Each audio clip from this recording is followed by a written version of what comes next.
Hello friends, welcome to రుచి వంటిల్లు. ఈ రోజు మనం మార్నింగ్ బ్రేక్ఫాస్ట్ లోకైనా ఈవినింగ్ స్నాక్స్ కైనా చాలా టేస్టీగా పునుగులు అందులోకి చట్నీ ఎలా తయారు చేసుకోవాలో చూద్దాము. ఈ పునుగులు పైన క్రిస్పీగా లోపల సాఫ్ట్ గా చాలా టేస్టీగా ఉంటాయి. సో లేట్ చేయకుండా వీడియోలోకి వెళ్ళిపోదాం.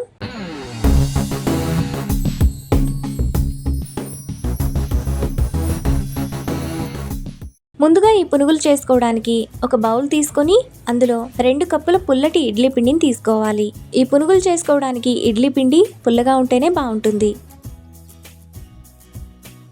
ఇప్పుడు అదే కప్పుతో అరకప్పు మైదా వేసుకొని పిండిని కలుపుకోవాలి. పిండి మీకు బాగా గట్టిగా అనిపిస్తే మాత్రమే నీళ్లు పోసి కలుపుకోండి. పిండిని ఇక్కడ చూపిస్తున్నట్టు ఈ కన్సిస్టెన్సీలో కలుపుకొని అరగంట పాటు పక్కన పెట్టుకోవాలి. పిండి నానే లోపల ఈ పునుగుల్లోకి చట్నీ ఎలా తయారు చేసుకోవాలో చూద్దాము. మిక్సీ జార్ తీసుకొని అందులో 1 టేబుల్ స్పూన్ పచ్చి కొబ్బరి ముక్కలు, 2 పచ్చిమిరపకాయలు, 1/2 కప్పు పుట్నాల పప్పు, చిన్న అల్లం ముక్క, కొద్దిగా కొత్తిమీర, టేస్ట్కి తగినంత ఉప్పు, 1 రెబ్బ చింతపండు వేసుకొని ఒకసారి మిక్సీ వేసుకోవాలి.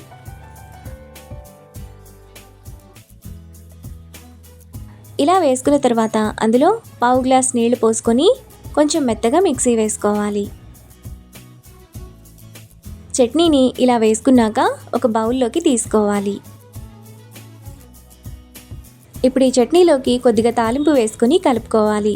1/2 టీ స్పూన్ తాలింపు గింజలు, 1 ఎండుమిరపకాయ, కొద్దిగా కరివేపాకు వేసుకొని తాలింపు వేసుకొని కలుపుకోవాలి. మనకి పునుగుల్లోకి చాలా టేస్టీగా చట్నీ రెడీ అయిపోయింది. అరగంట తర్వాత పిండిలో చిటికెడు వంట సోడా, సన్నగా తరిగిన 1 ఉల్లిపాయ, 2 పచ్చిమిరపకాయలు వేసుకొని కలుపుకోవాలి. ఈ పునుగుల్లోకి ఉల్లిపాయలు, పచ్చిమిరపకాయలు టేస్ట్ బాగుంటాయి. మీకు నచ్చితే ఉల్లిపాయలు వేసుకోవచ్చు, లేదంటే స్కిప్ చేసేయండి. పిండిని ఇలా కలుపుకున్న తర్వాత చేతిని కొద్దిగా తడి చేసుకొని వేడి నూనెలో పునుగులు వేసుకోవాలి. ఆయిల్కి సరిపడినన్ని పునుగులు మాత్రమే వేసుకోవాలి.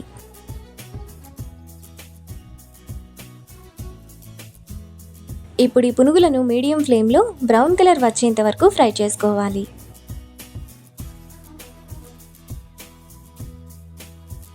పునుగులు ఈ విధంగా ఫ్రై అయిన తర్వాత వాటిని ప్లేట్లోకి తీసుకోవాలి. మిగతా పిండిని కూడా సేమ్ ప్రాసెస్లో పునుగులు వేసుకొని ప్లేట్లోకి తీసుకోవాలి.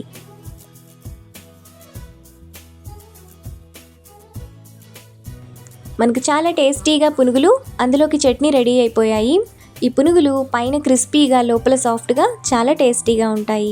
అంతే, ఎంతో సింపుల్గా టేస్టీగా చేసుకునే పునుగులు రెడీ. ఈ రెసిపీని మీరు కూడా ట్రై చేసి మీకు టేస్ట్ ఎలా కుదిరిందో నాకు కామెంట్స్లో షేర్ చేయండి. ఈ వీడియో కనుక మీకు నచ్చినట్లయితే లైక్ చేసి, షేర్ చేసి, సబ్స్క్రైబ్ చేయండి.